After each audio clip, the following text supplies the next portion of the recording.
Why do gay men choose emotionally unavailable partners? Hey guys, Michael Pizzulo here, gay men's therapist and coach in West Hollywood.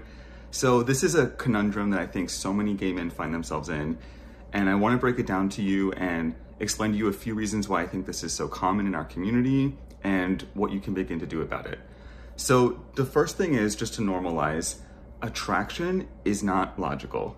So I think what a lot of gay men experience is a lot of shame and frustration with themselves because they know what they want, but they keep going after something different, right?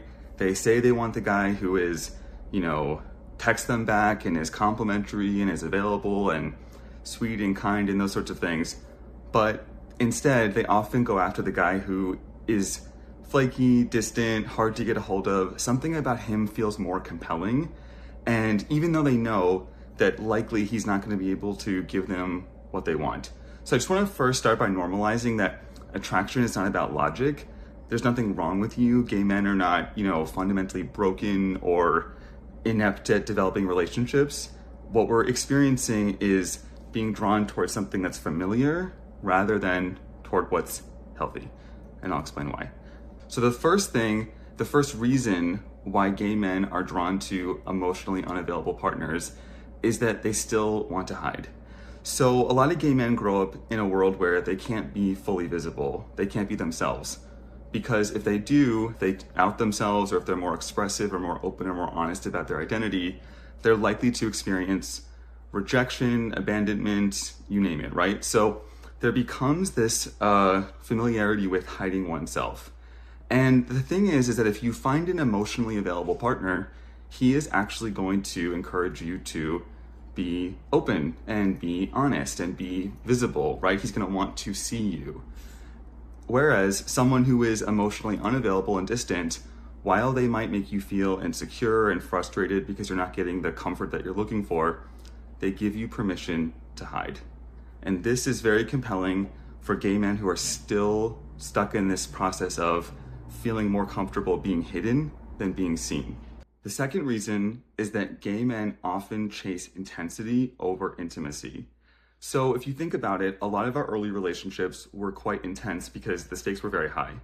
We had to hide, maybe we were in the closet, we had to flirt with people that we didn't even know if they were gay or not. So the stakes that were involved in chasing romance were so could feel like life and death sometimes, that there was such an intensity baked into it that when now you're, out and proud, hopefully, you're chasing a relationship, none of that intensity is going to be there, particularly if you're with someone who is emotionally available. So what happens is you're experiencing a lot of comfort and safety and trust, which can feel boring because there's no intensity there.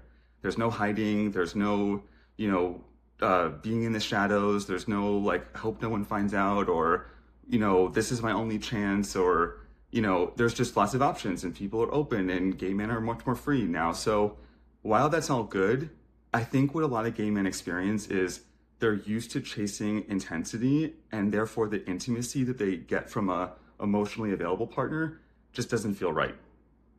And this really goes down to the third pillar that I'd really encourage you to think about. And what all of this is based off of is that when it comes to attraction, we chase what's familiar, not what's healthy. This is what we all do, right? What I think what's really important though is to understand what actually is familiar to me, because what's familiar to me is different than what's familiar to you, and so on and so forth, right?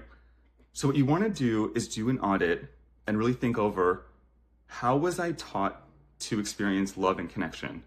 So thinking about your upbringing, right? Was the love given to me? Was it, was there an emotional distance? Was there a closeness? Was it inconsistent? Did I have to prove my worth? You're going to want to think about your caregivers and how they nurtured you and how you learned to unconsciously pattern yourself to experience and receive love and affection. Why? Because this is how you've been programmed to expect it from partners going forward. And it's not a gender thing. It doesn't matter if it was your mother or your father. Just think about, generally speaking, how were you taught to experience connection?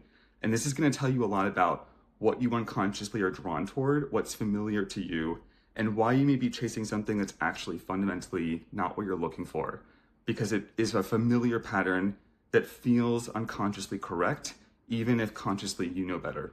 So those are my three strong pillars that I would really encourage gay men to think about. And again, this is not about thinking of ourselves as fundamentally broken or incapable of forming relationships, completely the opposite, but thinking about there is an actual psychological logic to why we seek out emotionally unavailable men that we're often just unaware of.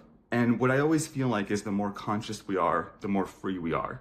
So I'll leave it there. As always, thank you so much for watching. Please subscribe to my channel if you like videos like this. And if you're looking to work through these specific types of dynamics as a gay man, please reach out to me. I do specialize coaching with gay men to help them really unpack these dynamics and find relationships that are, hopefully fulfilling for them in the future, and that they can really get past a lot of the programming that we experienced growing up that just doesn't suit us anymore. So thank you again for watching, and I'll see you all in the next one.